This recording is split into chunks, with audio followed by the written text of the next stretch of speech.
क्या है, अगर मैं सारे ही न्यूमेरिकल लगा दूंगा एक वीडियो में तो आप उबासियां मारोगे और सो जाओगे, फिर उसका कुछ फायदा होगा नहीं।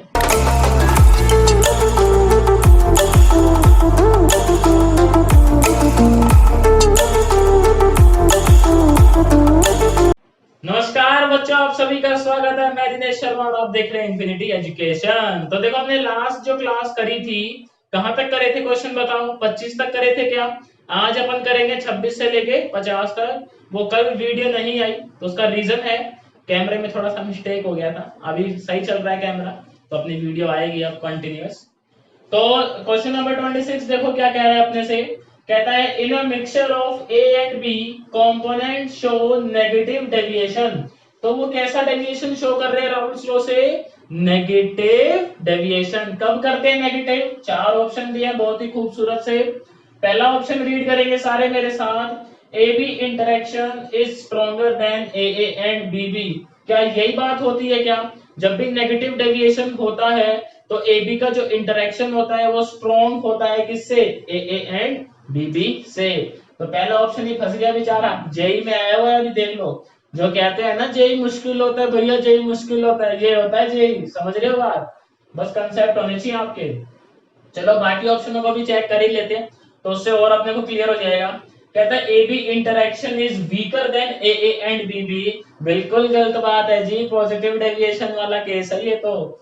देन कहता है delta V is greater than zero and delta H is greater than zero. ये भी कब होता है अपना? पॉजिटिव डेविएशन जी। और यहाँ देखो कंडीशन ही मिक्स कर दी है दोनों की, बट बीच में एंड लगा है, तो ये भी क्या हो गया है? गलत। ना तो ये पॉजिटिव का केस है, ना ही ये नेगेटिव का केस है। तो समझ गए ना बात को? कैसे उल्लू बनाते जेई वाले, समझ जाओ सब आप। अभी तो पेपर आने वाला है ना आपका। अभी तो पता नहीं ये लॉकडाउन कब खुलेगा और फिर कब आपका एग्जाम जो है वो शेड्यूल्ड होगा जेई का। चलो कोई बात नहीं, हमें तो पढ़ना है भाई, हमें उससे क्या मतलब है। कहता है for an aqueous solution freezing point is minus of this. गौर करने वाली बात यह है, सॉल्यूशन कैसा है अपना? एक्वस। एक्वस बोले तो वाटर, जो अपना सॉल्वेंट है वो क्या है अपना? वाटर है। अच्छा, वाटर कितने पे फ्रीज होता है? शून्य पे। सॉल्यूशन कितने पे फ्रीज हो रहा है? -0.186 पे।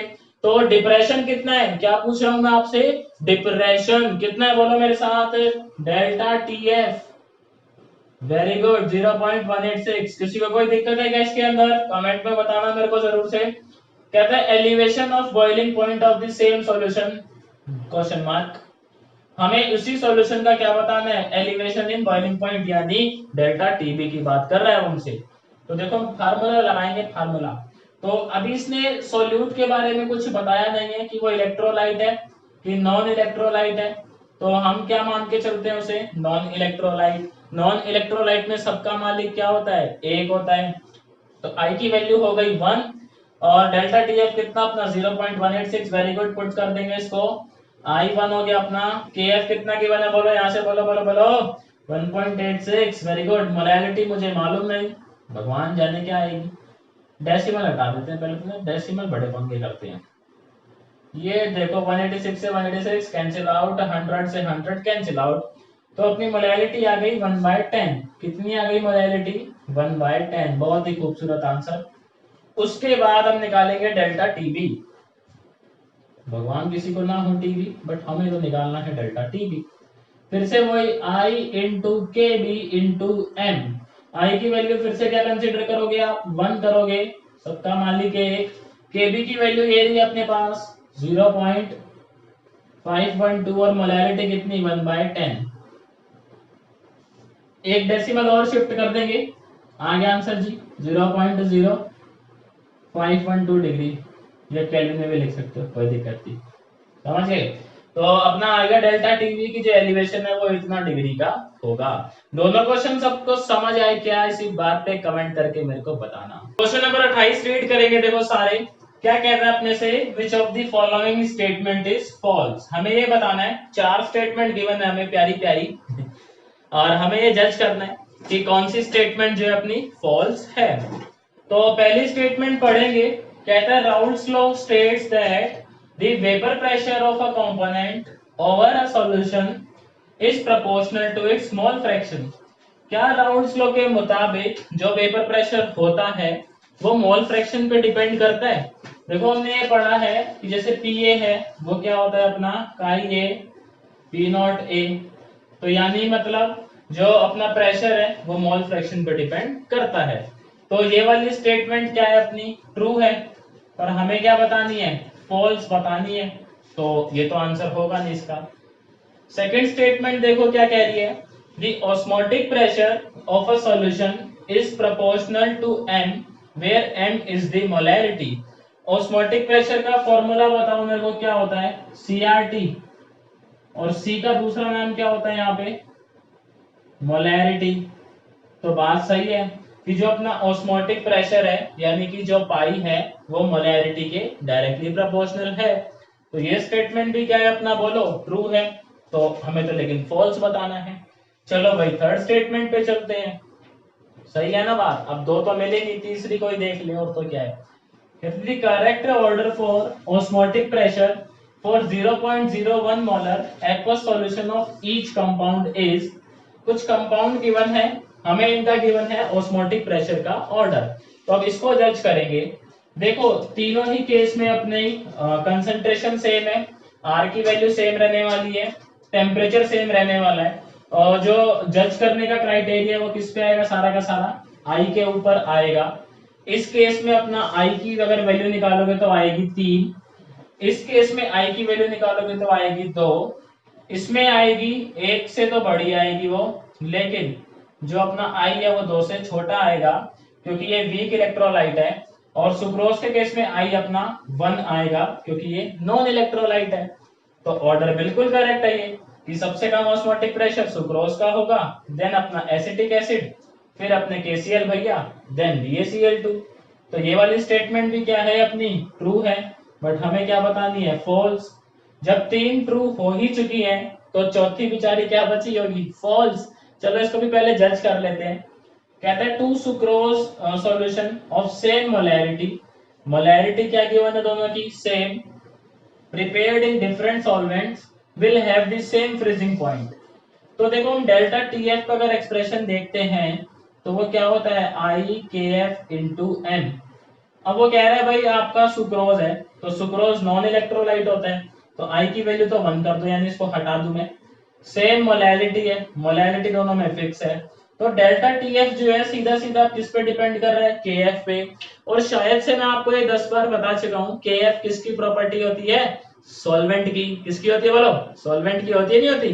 तो सॉल्वेंट अगर चेंज करोगे तो KF की वैल्यू क्या होती है चेंज होती है, KF की वैल्यू चेंज होगी तो अपना डिप्रेशन क्या होगा चेंज होगा, डिप्रेशन चेंज होगा तो फ्रीजिंग पॉइंट भी क्या होगा डिफरेंट होगा।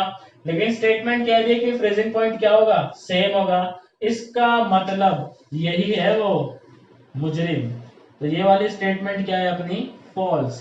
तो ऑप्शन कौन सा करेक्ट निकला अपना डी ऑप्शन। तो कभी भी आपके सामने ऐसा क्वेश्चन आता है कि जिसमें आपको स्टेटमेंट दी है और आपसे पूछता है कौन सी सही है कौन सी गलत है, तो ये आप तभी कर सकते हो जब आपको पूरी जानकारी हो चैप्टर की। जैसे मेरे को अगर आई की जानकारी नहीं होती तो मैं इस वाले जो अपना स्टेटमेंट है इसमें मैं फंस जाता बुरी तरीके से। तो पूरी जानकारी होना बेहद जरूरी है, उसके बाद आप एक एक स्टेटमेंट को अच्छी तरीके से चेक करें, और कोई दिक्कत नहीं 2 बार जज कर लें उसको, लेकिन आंसर जो है वो सही मार्क करें क्योंकि वहां पे नेगेटिव मार्किंग भी होती है। क्वेश्चन नंबर 29 रीड करेंगे। देखो अब इसी बात पे अब जिद कर रहे हो तो करना तो पड़ेगा ना। तो क्या कहता है equimolar solutions in same solvent have. सबसे पहले बात समझना है इक्विमोलर सॉल्यूशन होते क्या है। इक्विमोलर वो होते हैं जिनके नंबर ऑफ मोल्स क्या होते हैं सेम। नंबर ऑफ मोल्स अगर सेम कर दोगे तो मोलैलिटी भी क्या हो जाएगी सेम हो जाएगी। वेरी गुड, मोलैलिटी सेम है सॉल्वेंट सेम है, तो जो एलिवेशन होगा वो भी क्या होगा सेम, और जो डिप्रेशन होगा वो भी क्या होगा सेम। समझ रहे हो ना भाई, एलिवेशन हो अगर बॉइलिंग पॉइंट में या डिप्रेशन हो फ्रीजिंग पॉइंट में दोनों ही क्या होंगे सेम, क्योंकि सॉल्वेंट सेम है, सॉल्वेंट सेम है तो उनके कांस्टेंट सेम होंगे, और मोलैलिटी सेम है क्योंकि इक्विमोलर है। तो ऑप्शन कहता है different boiling and different freezing point, same boiling and same freezing point. Very good, same boiling and different freezing point नहीं होगा जी, different boiling and same freezing point. बात समझ गए कि ये क्या करेक्ट है, सबको समझ आ रहा है ना लॉजिक। चलो कह रहे हो तो मान लेते हैं। अगला अपना न्यूमेरिकल है, बहुत ही प्यारा सा राउंड स्लो पे बेस। कहता है the vapour pressure of water at 20 degree Celsius is this 17.5 mmHg। आगे कहते हैं जनाब, if 18 gram of glucose is added to 178.2 gram of water at 20 degree Celsius, find the vapour pressure of the resulting solution. तो ये जो glucose है अपना, ये कैसा सॉल्यूट है? Non volatile. कैसा सॉल्यूट है बोलो? Non volatile. तो कौन सा केस लगाओगे यहाँ पे? नॉन वोलाटाइल वाला केस ही लगेगा। तो यानी कि जो टोटल प्रेशर होगा वो किसके इक्वल होगा? मोल फ्रैक्शन ऑफ H2O इनटू में प्योर स्टेट वाला वेपर प्रेशर किसका? H2O। यही पढ़ा है हमने नॉन वोलाटाइल के केस में। तो मोल फ्रैक्शन निकालने के लिए मुझे क्या चाहिए? ग्लूकोज के भी मोल चाहिए और वाटर के भी मोल चाहिए। प्योर स्टेट का वेपर प्रेशर गिवन है 17.5 mmHg, कोई दिक्कत नहीं है। तो सबसे पहले मोल निकाल लेते हैं ग्लूकोज के। ग्लूकोज कितना ऐड करा है हमने? 18 ग्राम ऐड करा है। तो मोल्स ऑफ ग्लूकोज कितना हो जाएगा? 18। और मॉलिक्यूलर मास कितना होता है ग्लूकोज का? 180। तो मोल्स कितने आ गए? 0.1 आ गए। किसके मोल्स निकालेंगे अब? Moles of H2O। तो गिवन मास कितना है अपने पास? 178.2 और मोलर मास कितना होता है इसका? 18। इसको कर लेंगे फटाक से अपने कैलकुलेटर की हेल्प से, ताकि अपना वक्त जो है वो जाया ना हो। तो 178.2 डिवाइडेड बाय 18, ये आ जाएगा अपना 9.9। अरे वाह, सोने पे सुहागा। तो टोटल मोल्स कितने आ गए बताओ मेरे को? इन दोनों को क्या कर दोगे आप? ऐड, तो 10 आ जाएगा। खैर देखते हैं, यहाँ पुट करते हैं बातचीत। मोल फ्रैक्शन क्या होगा वाटर का? मोल्स ऑफ वाटर क्या लिखोगे आप? ऊपर अपॉन में क्या आएगा? Total moles. टोटल मोल्स क्या होंगे? इन दोनों को ऐड हो कितना हो जाएगा? 10 इनटू में प्योर स्टेट वाला वेपर प्रेशर कितना है अपना बोलो? 17.5। इसको कर लेगा सॉल्व, तो फटाक से कर लेंगे फिर से अपने कैलसी से। ऑन हो जा भैया। 9.9 इंटू 17.5, ये आ गया अपना 173.25 डिवाइडेड बाय 10। एक डेसिमल भैया को किसका दो, और यूनिट क्या आएगी? mmHg।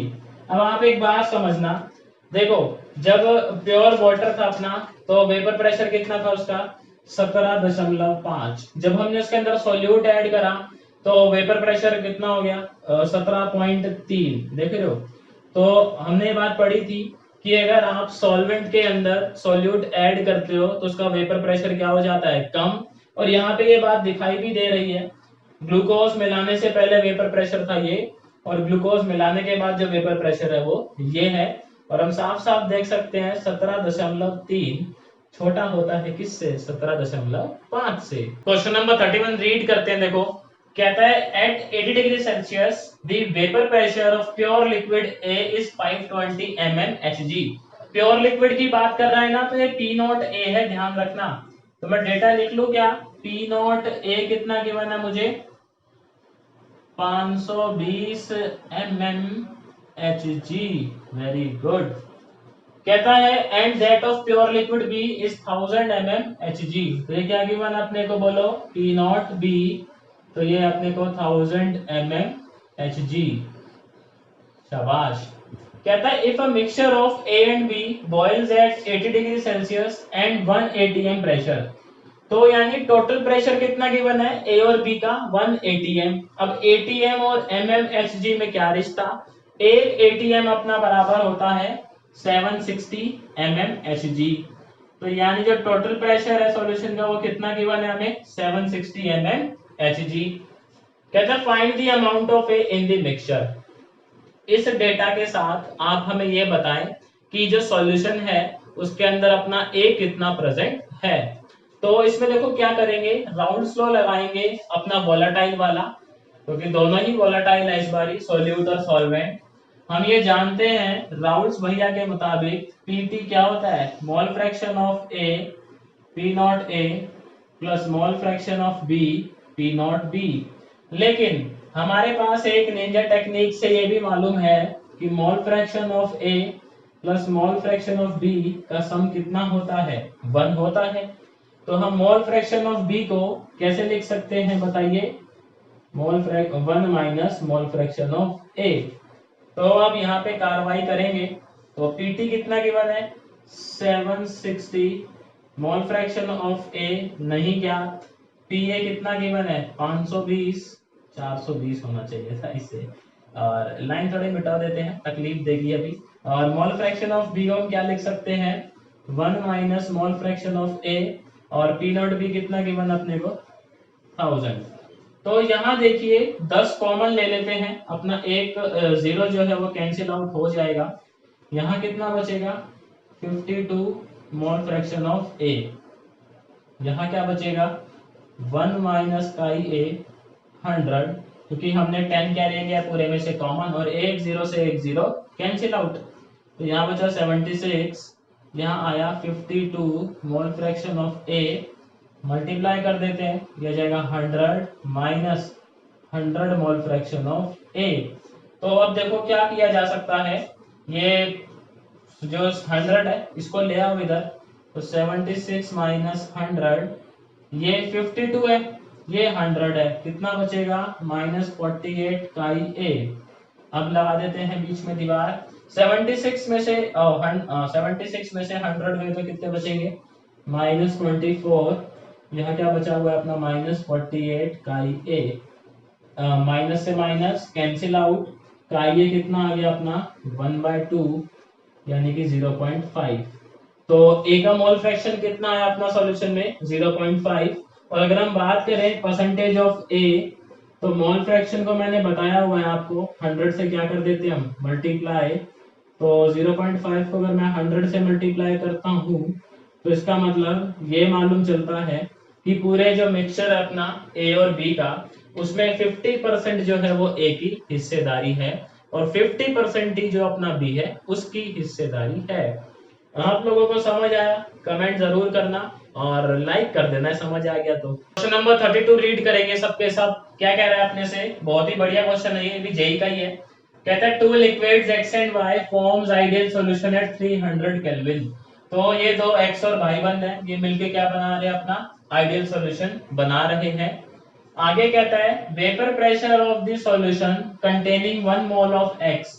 तो x का कितना डेटा दिया है 1 mole and 3 mole of y is 550 mmHg। तो मैं लिखूं जरा, देखो यहाँ पे दो केस बनेंगे क्वेश्चन में। पहला केस देखते हैं, अभी आपको समझ आएगा दो केस कैसे।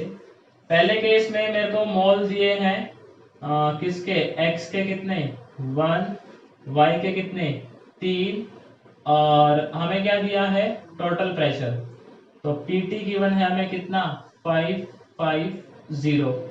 फिर कहता है at the same temperature if 1 mole of y is further added to this solution, मतलब y का 1 मोल और ऐड कर दिया आपने, the vapour pressure of the solution increases by 10 mmHg। तो कह रहा है जो वेपर प्रेशर है वो इंक्रीज हो गया कितने से 10 mmHg से। तो आप फाइंड करें P not x and P not y। तो देखो पहले कितना था PT 550, 10 और जोड़ दो अब कितना हो जाएगा 560। केस सेकंड में जो अपने x के मोल है वो तो सेम ही रहेंगे, क्योंकि हमने ऐड किसका मोल कराया y का करा है, तो मोल ऑफ x तो वही रहेगा अपना बेचारा 1, लेकिन मोल ऑफ y कितने हो जाएंगे 3 पहले थे 1 अब हो गया, तो कितने हो गए टोटल 4, और टोटल प्रेशर कितना हो जाएगा यहाँ पे 560। अभी तक लॉजिक क्लियर सबको। तो यहाँ पे राउल्ट्स लॉ लगाएंगे, जहां राउल्ट्स लॉ लगाएंगे फिर काटा पीटी मचाएंगे, है ना, चल भी रहा है आजकल मचाएंगे। तो देखो राउल्ट्स लॉ लगाते हैं यहाँ पे, तो पीटी किसके इक्वल होता है अपना मोल fraction of A P naught ए, मतलब अब x है तो मोल fraction of x P not x plus mole fraction of y P not y, ऐसे लिखेंगे इसको। तो यहाँ पे देखो मोल फ्रैक्शन ऑफ x कितना होगा, x के मोल कितना 1, और टोटल मोल कितना होगा 3 और 1 4, यानी ये मैं लिखूं 550। x का मोल फ्रैक्शन कितना आ जाएगा 1/4, क्योंकि x का मोल है 1 और टोटल मोल इन दोनों को ऐड कर दोगे, और P नॉट x तो मुझे निकालना ही है, नहीं मालूम। y का मोल फ्रैक्शन कितना होगा 3/4। वेरी गुड, देखो धीरे धीरे बातें समझ आने लगी हैं। दोनों का डिनोमिनेटर क्या है सेम है, तो सीधा ऐड कर देंगे, और इधर मल्टीप्लाई कर दूं क्या मैं, तो 550 इंटू 4 ये क्या हो जाएगा अपना P naught X plus 3p0 y, कितना हो जाएगा बोलो भाई, 400, 4 पंजे 20, 4 पंजे 20 और 2 22। तो इसको हम नाम दे देंगे अपनी इक्वेशन नंबर 1, इसको डब्बे में डाल देते हैं जरा, इक्वेशन 1। अब आ जाते हैं जरा दूसरी साइड, यहाँ पे मचाएंगे। तो यहाँ पे देखो P T is equals to mole fraction of X P naught X plus mole fraction of Y P naught Y. PT कितना गिवन है यहाँ पे 560, very good. Mole fraction of X कितना हो जाएगा यहाँ पे 1/5, क्योंकि भाई टोटल मोल जो है वो 5 हो चुके हैं, और पी नॉट एक्स तो अभी भी हमें नहीं मालूम, उसी की तलाश जारी है। मोल फ्रैक्शन ऑफ वाई कितना हो जाएगा 4/5, और ये पी नॉट वाई। यहाँ तक किसी को कोई दिक्कत नहीं ना? चलो आगे चलते हैं। डिनोमिनेटर सेम, इधर लाके मल्टीप्लाई कर देंगे, तो 560 इंटू 5, ये हो जाएगा अपना P naught X plus 4p0y। तो कितना हो जाएगा 500, 5 6 30, 5 पंजे 25 और 3 28। ये आ गया, बोलो सबको समझ? अब देखो क्या करते हैं, इस इक्वेशन 1 को ना सब्ट्रैक्ट कर देते हैं इसमें से। तो यहाँ क्या हो जाएगा अपना 2200, यहाँ क्या हो जाएगा अपना P naught x, very good, और यहाँ क्या हो जाएगा 3p0y। तो जब सब्ट्रैक्ट करोगे ये क्या हो जाएगा, कैंसिल आउट। यहाँ कितना बचेगा अपना 600, और यहाँ कितना बचेगा अपना पी नॉट वाई। तो इससे क्या आया अपने पास, पी नॉट वाई तो आ गया, कितना होगा 600, और यूनिट क्या लगाओगे आप, mmHg, क्योंकि सारे प्रेशर किस में चल रहे हैं अपने, mmHg में चल रहे हैं। अब यहाँ पुट कर देते देखो पी वाई को, ये 2200 यहाँ पुट करोगे इसको, तो इसकी जगह लिख दो मैं इंटू 600, ये कितना हो जाएगा 3 6 18। तो पी नॉट एक्स कितना हो जाएगा अपना, 2200 में से 1800 जाएंगे तो बोलो कितना आएगा अपना, 400 आ जाएगा क्या? तो एक्स का प्रेशर कितना है प्योर स्वेट वाला, 400 mmHg, और वाई का प्रेशर कितना है अपना 600 mmHg। न्यूमेरिकल बहुत ही शानदार था, ये जेई में आया हुआ है। अब इनफैक्ट जितने भी हमने अभी तक करे हैं और आगे जो कर रहे हैं वो जेई में आए हुए ही क्वेश्चंस हैं। तो कमेंट में बताना मेरे को समझ आया कि नहीं आया, और आपका पढ़ाने का तरीका अच्छा लग रहा है नहीं लग रहा, ये भी मेरे को कमेंट करके बताना, ताकि फिर मैं और अपने आप को इम्प्रूव कर सकूं। 33 रीड करते हैं। देखो अब जिद कर रहे हो तो करना पड़ेगा ना भाई, समझ रहे हो? कभी भी बोरिंग लगे ना कोई चीज तो आप ये समझना आप तो सिर्फ पढ़ रहे हो, किसी ने तो बनाई है। और देखो यही आपकी विल पावर चेक होती है कि आप जो है, अगर मान लो होता है ना कि हमें काम करना ही करना है, भाई मन कर रहा है या फिर नहीं कर रहा है, बट हमें करना है। अगर आप ऐसा बने रहोगे तभी आप जो है फिर अपनी सफलता को हासिल कर पाओगे। बात समझ में आई? तो क्वेश्चन देखो क्या कहता है, कहता है अ 5% सॉल्यूशन ऑफ केन शुगर, कितना भला मानुस है, मॉलिक्यूलर मास दे दिया है इसने केन शुगर का 342, is isotonic with 1% of a solution of unknown solute, find the molar mass of unknown solute. तो ये 5% सॉल्यूशन किसका, केन शुगर का, 1% सॉल्यूशन किसका, पता नहीं किसका है भाई, हमें अननोन सॉल्यूट है, दोनों आइसोटोनिक हैं। यानी ये क्वेश्चन बेस्ड है अपना ऑस्मोटिक प्रेशर के ऊपर। आइसोटोनिक का मतलब दोनों का ऑस्मोटिक प्रेशर क्या होगा, सेम। अच्छा एक जरूरी सूचना जो आप लोगों के लिए बेहद ही जरूरी है, अब जरूरी सूचना तो जरूरी होगी ऑब्वियस है तो देखो यहाँ पे बात क्या होती है, जब भी आपको परसेंटेज गिवन होती है और कुछ मेंशन नहीं है बगल में कि W/W है, W/V है या V/V है, बात समझ रहे हो? तो आप बाय डिफॉल्ट मान के चलते हो W/V। क्या मान के चलते हो, मेरे साथ बोलना, W/V।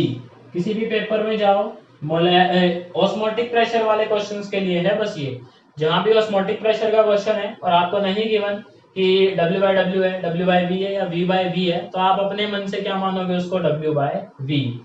सोल्यूट के बारे में ये नहीं बताया गया हमें कि इलेक्ट्रोलाइट है कि नॉन इलेक्ट्रोलाइट है, तो हम क्या मान के चलेंगे, सबका मालिक एक। आई की वैल्यू क्या मान के चलेंगे बोलो, 1। केन शुगर है, केन शुगर तो बेचारा वैसे ही ना तो एसोसिएट होता है ना ही डिसोसिएट होता है, तो उसके लिए आई की वैल्यू क्या रहेगी, 1। तो सबसे पहला काम होता है इस 5% को रीड करना, क्योंकि मुझे मोलैरिटी की जरूरत पड़ेगी ऑस्मोटिक प्रेशर में। तो देखो रीड करते हैं इसको, 5% W/V, इसको कैसे रीड करते हो आप, बचपन में करते होगे ना, 5 gram of cane sugar, 5 gram of cane sugar present in 100 ml of solution, 100 ml of solution. ऐसे ही रीड करते थे क्या बचपन में हम लोग? चलो कह रहे हो तो मान लेते हैं, और एक बार इसको भी रीड कर लेते हैं लगे हाथ। इस बेचारे ने क्या बिगाड़ा है अपना, 1% W/V। इसको मैं कैसे रीड करोगे, 1 ग्राम ऑफ, नाम तो पता नहीं बेचारे का, गुमनाम है, तो लिख देंगे 1 gram of unknown solute present in 100 ml of solution. बात समझ आई क्या सबको ये वाली, 100 ml ऑफ सॉल्यूशन। तो क्योंकि इनका ऑस्मोटिक प्रेशर सेम है, तो देखो इसके लिए अगर मैं लिखूं इक्वेशन पाई की, पाई फॉर शुगर, तो क्या होगी, कंसंट्रेशन यानी मोलैरिटी, मोलैरिटी क्या होती है, मोल्स अपॉन वॉल्यूम, मोल्स क्या होते हैं, given mass by molar mass, given mass कितना है 5, यो मोलर मास कितना 342, और ये तो आ गई मोल्स, और सॉल्यूशन कितना है अपने पास 100, ये ml में है, तो ऊपर क्या करोगे 1000 से मल्टीप्लाई, इनटू में r इनटू में t। अब यही अपन लिख लेते हैं expression osmotic pressure of unknown solute, जो अपना गुमनाम है बेचारा। इसके नंबर ऑफ मोल्स क्या होंगे, गिवन मास 1 है, मोलर मास है अपना m, बात समझ रहे हो, और अपना वॉल्यूम कितना है सॉल्यूशन का 100, ये 100 ml है तो ऊपर 1000 से मल्टीप्लाई r और ये फिर t। क्योंकि ये आइसोटोनिक है तो इन दोनों को क्या करवा दोगे आप, इक्वेट, वेरी गुड। तो इक्वेट अगर करवाएंगे पहले तो ये कैंसिल आउट कर देंगे, तो यहाँ देखो क्या बचेगा अपने पास 5RT, ओ 5 नहीं 50 बचेगा ऊपर, 50RT divided by 342, very good. यहाँ क्या बचेगा 10RT divided by M, RT से RT 0 से 0। अब देखो ये जो है 1/m है अपना, रेसिप्रोकल कर दें तो m क्या हो जाएगा अपना 342 डिवाइडेड बाय 5, तो कितना हो जाएगा ये 5 6 30 और 5 8 40 और फिर 5 चौक 20, तो कितना आ गया 68.4 ग्राम। बात समझ रहे हो कि आप सब लोग कैसे करा, देखो हमने सिंपली ऑस्मोटिक प्रेशर निकाला दोनों के लिए, इक्वेट करवा दिया क्योंकि आइसोटोनिक थे, और अपना फाइनली जो है आंसर आ गया। क्वेश्चन नंबर 34 रीड करते हैं, देखो कहता है ethylene glycol is used as an antifreeze in cold climate. मैंने बताया भी था आपको, ये जो अपना इथाइलिन ग्लाइकोल है, इसको जो अपने बर्फीले देश जैसे कनाडा है, वहां पे लोग क्या करते हैं, जो कार का रेडिएटर होता है उसके अंदर इसको डाल देते हैं थोड़ा सा पानी के साथ, ताकि जो अपना पानी है वो फ्रीज ना हो। तो कहता है mass of ethylene glycol which should be added to 4 kg of H2O। अपने पास पानी कितना है 4 किलो है पानी, यानी ये क्या हो गया अपने पास मास ऑफ सॉल्वेंट, कितना है सॉल्वेंट अपने पास 4 kg। To prevent it from freezing at -6 degree will be, कहता है हमें क्या करना है, जो अपने पास 4 kg पानी है इसको हमें फ्रीज होने से बचाना है। हम ये चाहते हैं कि जो इसका फ्रीजिंग पॉइंट है वो -6 पे पहुंचे। तो प्योर वाटर कितने पे फ्रीज होता है अपना 0 पे होता है, और हम कितने पे फ्रीज करवाना चाह रहे हैं उसको -6 पे। तो इससे हमें क्या बात मालूम चली कि इसमें डिप्रेशन कितना होना चाहिए, 6 डिग्री का होना चाहिए। तो यहाँ देखो सीधी सीधी बात हमें मालूम चली, तो डेल्टा TF है वो कितना होना चाहिए 6, और KF गिवन है हमें 1.82, भला मानुस कितना है, मॉलिक्यूलर मास भी गिवन है इथाइलिन ग्लाइकोल का 62 ग्राम। आपकी जानकारी के लिए मैं ये बता दूं, जो इथाइलिन ग्लाइकोल है ना तो वो एसोसिएट होता है ना ही वो डिसोसिएट होता है। तो आई का वैल्यू क्या रहेगा बोलो, सबका मालिक एक, आई यहाँ पे 1 मानेंगे, और गिवन मास को मान लेता हूं मैं W। हमें वही तो निकालना है कि कितना मास जो है इथाइलिन ग्लाइकोल का यूज करें ताकि इसको हम फ्रीज होने से बचा पाए। तो इक्वेशन लगाएंगे अपनी बहुत ही शानदार, डेल्टा TF क्या होता है I into KF into M। Delta TF की वैल्यू कितने गिवन है हमें 6 गिवन है, I की वैल्यू कितनी है 1, KF देखो ये गिवन है हमें 1.82। मोलैलिटी क्या होती है, moles of solute upon mass of solvent, यही पढ़ते आए हैं। तो सोल्यूट के मोल्स कितने होंगे, W/62, मास ऑफ सॉल्वेंट कितना है अपने पास, 4 किलो है क्या। अब क्योंकि ये पहले से ही किलो में है तो ऊपर 1000 से मल्टीप्लाई नहीं करना। Very good. तो अब देखो यहाँ पे फिर W निकालना है हमें, तो W किसके इक्वल होगा, 6 इंटू 4 इंटू 62 डिवाइडेड बाय 1.82। जल्दी से कर लें इसको अपने कैलकुलेटर भैया की हेल्प से। 6 इंटू 4 इंटू 62 डिवाइडेड बाय 1.82। तो आंसर आ गया है अपना बहुत ही बेहतरीन 817.58 ग्राम। तो इससे हमें क्या मालूम चला कि अगर आपको रोकना है उसको फ्रीज होने से -6 डिग्री तक, तो आपको इतना ग्राम जो है वो यूज करना पड़ेगा इथाइलिन ग्लाइकोल, अगर पानी अपने पास 4 किलो है तो। अब ये प्रैक्टिकल भी है, मतलब यूज होता है। अब जाओगे कभी कनाडा वगैरह या जो जाके आ चुके हैं जो अपने बर्फीले देश हैं उनके अंदर, तो वहां पे देखा होगा रेडिएटर में अक्सर ये इथाइलिन ग्लाइकोल डाला जाता है ताकि जो अपना पानी है वो फ्रीज ना हो। क्वेश्चन नंबर 35 रीड करेंगे। देखो थोड़ी हिम्मत और हम जीत जाएंगे, है ना, हम होंगे कामयाब। तो क्वेश्चन कह रहा था freezing point of benzene decreases by 0.45 degree centigrade when 0.2 gram of acetic acid is added to 20 gram of benzene. तो 20 ग्राम बेंजीन में जब 0.2 ग्राम एसिटिक एसिड मिलाया गया तो जो फ्रीजिंग पॉइंट है बेंजीन का वो डिक्रीज कर जाता है कितने से, 0.45 डिग्री से। तो अभी तक जो हमें बातें पढ़ी हैं उससे मालूम चलता है कि डिप्रेशन इन फ्रीजिंग पॉइंट कितना गिवन है, 0.45, क्योंकि फ्रीजिंग पॉइंट तो इतना ही तो कम हो रहा है उसका, तो यानी ये डिप्रेशन है।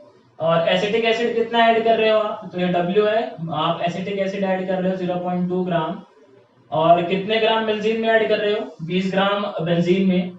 तो मास ऑफ सॉल्वेंट गिवन है हमें 20 ग्राम। लिख लेते हैं डेटा को, सावधानी हटी दुर्घटना घटी।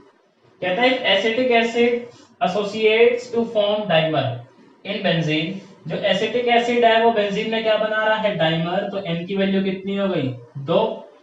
कहता है फाइंड परसेंटेज ऑफ एसोसिएशन, हमें बताना है कि कितना परसेंट एसिटिक एसिड जो है वो एसोसिएट हो पा रहा है। तो एसोसिएशन ये निकालने के लिए हमें सबसे पहले निकालना पड़ेगा I, और I निकालेंगे जो डेटा गिवन है उससे। हम फॉर्मूला यूज करेंगे डेल्टा TF, क्या होता है अपना IKF इंटू M, यही पढ़ते आ रहे हैं बचपन से। तो देखो यहाँ पे डेल्टा TF कितना कितना कितना 0.45, I हमें मालूम नहीं, KF कितना कितना कितना 5.12 इनटू में मोलैलिटी। मोलैलिटी क्या होती है, moles of solute upon mass of solvent. तो अपना एसिटिक एसिड है, इसका मोलर मास कितना होगा बोलो, ये कितना 12 12 24, और 24 और ये कितना 16 16 32, और 3 और 1 4, तो कितना हो जाएगा, ये हो गया 28, और ये कितना हो गया 32, तो कितना हो गया 60। समझ गए। तो मोल्स कितने आएंगे एसिटिक एसिड के, 0.2 डिवाइडेड बाय 60 इनटू में अपना ये जो है बेंजीन कितना है, यानी मास ऑफ सॉल्वेंट 20 है, ग्राम में है तो ऊपर 1000 से मल्टीप्लाई। ऐसा ही करते आए हैं अभी तक। पहले डेसिमल हटा लेते हैं, इधर 100, ये हटाएंगे तो 100, और ये हटाएंगे तो 10। ठीक भाई, यहाँ पे देखो ये 3 0 से 3 0 साफ, 2 0 से 2 0 साफ। तो अभी मैं ऐसा ही एक्सप्रेशन लिख रहा हूँ 45 is equals to I into 512 into में 2 डिवाइडेड बाय 6 इंटू में 2। 2 से 2 क्या हो गया, उड़ गया। तो I की वैल्यू क्या है यहाँ से अपन देखें तो 45 इंटू 6 डिवाइडेड बाय 5 112। इसको सॉल्व कर लेते हैं, और यहाँ पे एक सिक्योरिटी चेक है अपने लिए, क्योंकि ये एसोसिएट हो रहा है तो I की वैल्यू क्या आनी चाहिए अपनी, लेस देन 1 आनी चाहिए। तो अगर हमने सही करा होगा तो अपनी वैल्यू लेस देन 1 आएगी, और सौभाग्यवश I की वैल्यू आ रही है 0.527, कितनी आ रही है 527, ये आ गया अपना I। अब हम ये बात जानते हैं, क्योंकि ये अपना केस कैसा है, एसोसिएशन का, तो आई किसके इक्वल होता है, 1 minus alpha plus alpha by 2।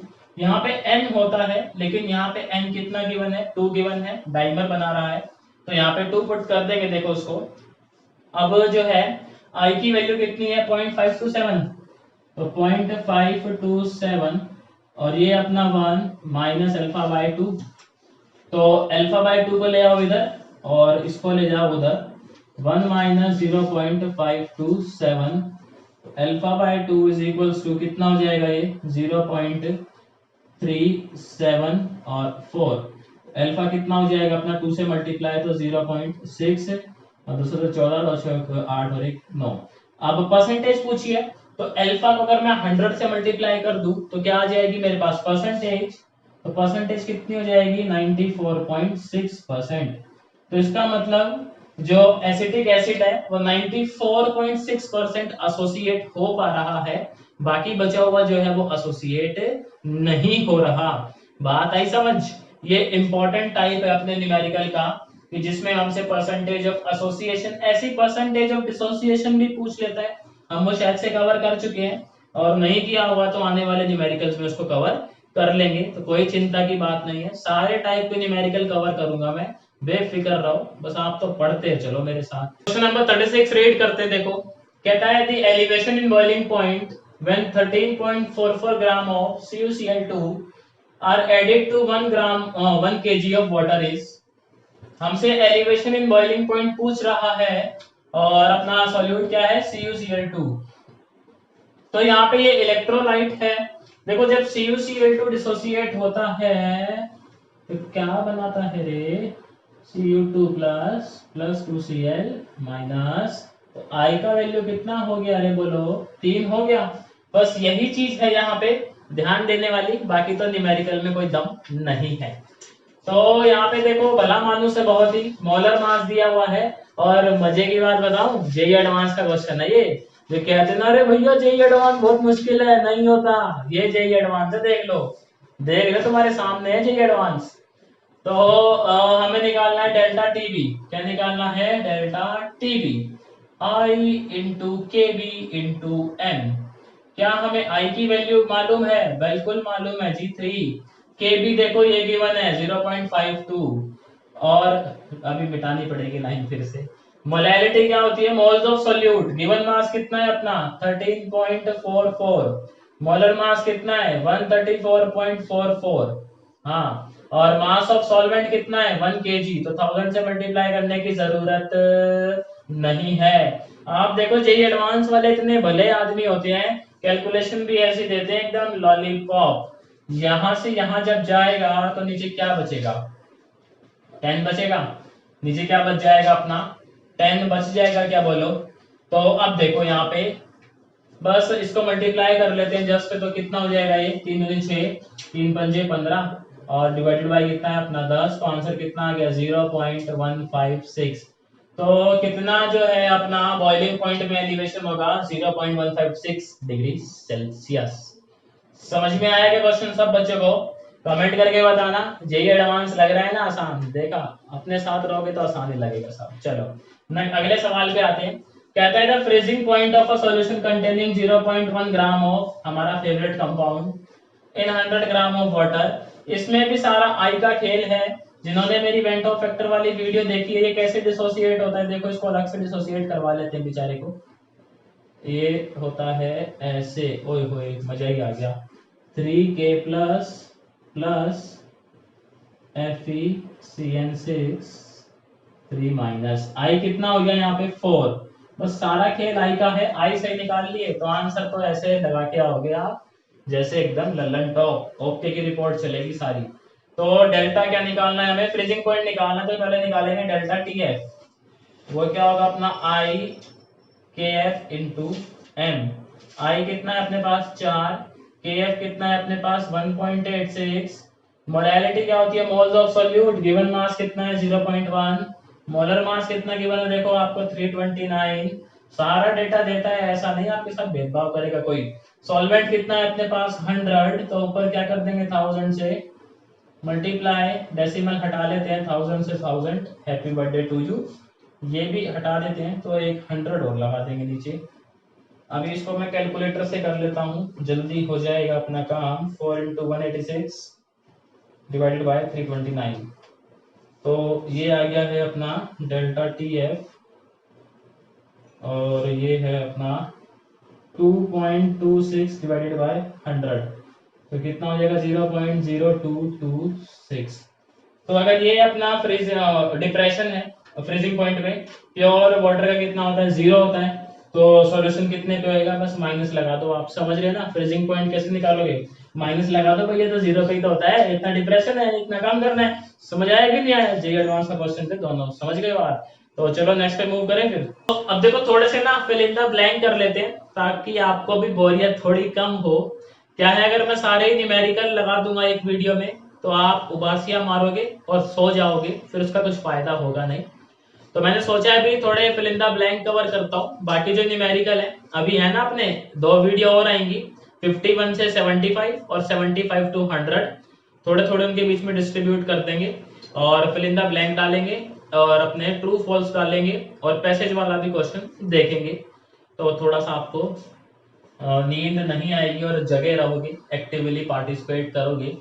तो फिल इन द ब्लैंक देखते हैं, क्योंकि सीबीएसई ने इंट्रोड्यूस कर ही दिए हैं फिल इन द ब्लैंक, और जेई में तो आते हैं भाई, फेमस है वो, तो 4 ऑप्शन दे देंगे फिल इन द ब्लैंक करके भी। कहता है molar elevation constant is a characteristic constant for a given dash. मैंने बताया था ये जो मोलर एलिवेशन कांस्टेंट है, या फिर ये जो अपना डिप्रेशन वाला कांस्टेंट है, ये किसकी प्रॉपर्टी होती है, सॉल्यूट की होती है कि सॉल्वेंट की होती है। देखो याद है ना सबको, सॉल्वेंट की प्रॉपर्टी होती है, और ये इंपॉर्टेंट है, जिनको नहीं याद कृपया करके याद कर ले, इस पे क्वेश्चन आ जाता है। देख भी चुके हैं 2 क्वेश्चन इसी चीज पे। कहता है एसपीएम यानी semi permeable membrane allows the passage of dash through it. SPM solute को तो ब्लॉक करती है, लेकिन सॉल्वेंट को जो है वो आर पार जाने देती है। तो वो किसको अलाउ करती है, सॉल्वेंट को अलाउ करती है और सॉल्यूट को ब्लॉक करती है। अगला सवाल बहुत ही प्यारा, कहता है when an azeotropic mixture is distilled its composition remains constant. भाई एज़ोट्रोप का मतलब मैंने बताया था कि वेपर फेस में और लिक्विड फेस में क्या रहती है, उसकी कंसंट्रेशन सेम रहती है। तो डिस्टिलेशन में वही तो करते हैं, वेपर बनाते हैं, कलेक्ट करते हैं, फिर देखते हैं कंसंट्रेशन क्या आ रही है। तो अगर एज़ोट्रोप होगा तो क्या आती है, उसकी कॉम्पोजिशन जो है वो सेम ही रहती है। अगला कहता है RBC if placed in hypotonic solution, बताया हुआ है, बोलो क्या हो जाएगी, स्वेल कर जाएगी अपनी आरबीसी। और अगर अपन हाइपर में रख देते तो क्या कर जाती है, श्रिंक कर जाती है। Very good. कहती है फिर the binary mixture of a particular composition in both liquid and vapour state is known as. Binary mixture है, कॉम्पोजिशन जिसकी सेम है लिक्विड और वेपर फेस में, उसको हम क्या बोलते हैं, प्यार से एजियोट्रॉप बोलते हैं। क्या क्या बोलते हैं उसको हम, एजियोट्रॉप। ये क्लियर सबको। अगले देखें अपने फिल इन द ब्लैंक। तो सवाल नंबर 43 रीड करेंगे, बस थोड़ी सी और एफर्ट दिखाओ और हम अपनी मंजिल के पास हैं। कहता है the vapour pressure of a liquid at its boiling point is equal to, बताओ बताओ बताओ भाई, जब बॉइलिंग पॉइंट होता है वेपर प्रेशर किसके इक्वल होता है, एटमॉस्फेरिक प्रेशर। Very good. तो यहाँ पे आंसर क्या आएगा, यहाँ पे एटमॉस्फेरिक प्रेशर भरोगे ना बाकी, एटमॉस्फेरिक प्रेशर। कहता है solutions that have same osmotic pressure are called isotonic. जिन सॉल्यूशंस का ऑस्मोटिक प्रेशर सेम होता है उन्हें हम प्यार से क्या बुलाते हैं, आइसोटोनिक बुलाते हैं। कहता है addition of a solute to a solvent give rise to increase in boiling point and decrease in freezing point. क्योंकि सॉल्यूट ऐड करने से सॉल्वेंट का बॉइलिंग पॉइंट तो बढ़ता है, लेकिन फ्रीजिंग पॉइंट कम हो जाता है। अगला देखो ट्रू फॉल्स है अपने पास, मिक्स वैरायटी है ना भाई, एंटरटेनमेंट के लिए। कहता है relative lowering in vapour pressure is equal to mole fraction of solute. RLVP याद करो, इक्वेशन क्या थी, P not minus PT divided by P not is equals to chi of solute. तो यही था अपना RLVP. Relative lowering in vapour pressure किसके equal होता है, मोल फ्रैक्शन ऑफ सॉल्यूट के इक्वल होता है। तो आंसर क्या है इसका, ट्रू है। समझ गए बात। 7th देखते हैं इसी बात पे, कह रहे हो तो कहते हैं the molar mass of high molar mass solute can be calculated by osmotic pressure. तो ये तो वही कब से देख चुके हैं, 3 क्वेश्चन करवा चुका हूँ कि जो हायर अपने मोलर मास वाले सॉल्यूट होते हैं, जैसे प्रोटीन हो गया, अपने अमीनो एसिड्स हो गए, उनका जब मास कैलकुलेट करना होता है किससे करते हैं, ऑस्मोटिक प्रेशर से। रीजन भी बताया हुआ है, जिनको जानना है वो मेरी पुरानी वीडियो देखे सॉल्यूशन वाली। तो स्टेटमेंट क्या है, ये ट्रू सत्य है। कहता है एलिवेशन इन बीपी यानी boiling point not blood pressure is directly proportional to molality. Elevation जो है बीपी के अंदर, क्या वो मोलैलिटी के डायरेक्टली प्रोपोर्शनल होता है? बिल्कुल होता है। तो आंसर क्या है, ट्रू। अगला ये बहुत ही कंफ्यूज करने वाली स्टेटमेंट है, इसमें देखना हम ये देखेंगे सावधानी हटी और दुर्घटना घटी।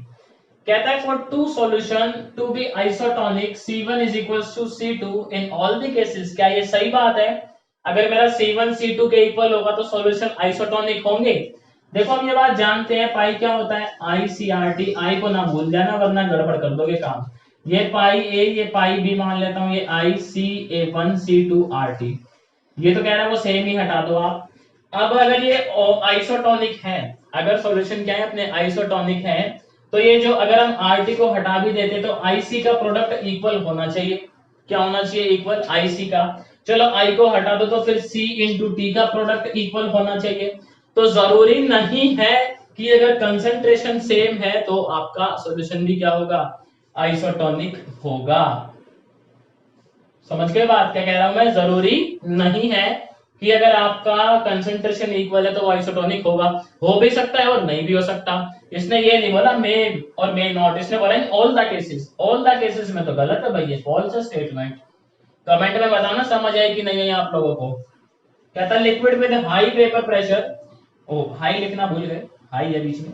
अ liquid with high vapour pressure has low boiling point. जिसके लिक्विड का वेपर प्रेशर ज्यादा होगा तो देखो उस प्रेशर को एटमॉस्फेरिक के इक्वल आने में कम टाइम लगेगा, मतलब कम टेम्परेचर देना पड़ेगा। हाँ हमारी भाषा में बोले तो ऐसा है ना भाई। मान लेते हैं जिस लिक्विड का वेपर ज्यादा बनते हैं उसका प्रेशर भी ज्यादा होता है। प्रेशर ज्यादा है लेकिन एटमॉस्फेरिक प्रेशर तो फिक्स है, तो प्रेशर ज्यादा है, इसको एटमॉस्फेरिक के इक्वल आने में कम टेम्परेचर देना पड़ेगा। तो ये बात सत्य है, जिस लिक्विड का वेपर प्रेशर ज्यादा होता है उसका बॉइलिंग पॉइंट क्या होता है, कम, और जिसका वेपर प्रेशर होता है कम उसका बॉइलिंग पॉइंट होता है ज्यादा। Logic clear? तो आज के लिए अपना इतना ही था मेरी तरफ से। अगर आपको समझ आए आज के न्यूमेरिकल्स जो बढ़िया बढ़िया करे हैं तो थम्स अप कर देना वीडियो को। आप चैनल को सब्सक्राइब जरूर करना जिन्होंने नहीं करा है, क्योंकि अब मैं ऐसे ही सीरीज बनाऊंगा अपने 100 न्यूमेरिकल, समझ रहे हो, फॉर जे 100 फॉर अपना नीट या 100 फॉर लोकल एंट्रेंस एग्जामिनेशन जो स्टेट वाइज चलते हैं अपने। तो आपको काफी बेनिफिट होगा इस चीज से, क्या आपको इधर उधर भटकना नहीं पड़ेगा, एक जगह ही मिल जाएगा सारा मटेरियल। बात समझ में आ रही है ना? तो सब्सक्राइब कर देना, बेल आइकन को जरूर प्रेस करना ताकि लेटेस्ट वीडियो आपको मेरी मिलती रहे। तो आज के लिए मेरी तरफ से इतना ही था, फिर मैं आपसे मिलता हूँ नेक्स्ट वीडियो में एक नए टॉपिक के साथ।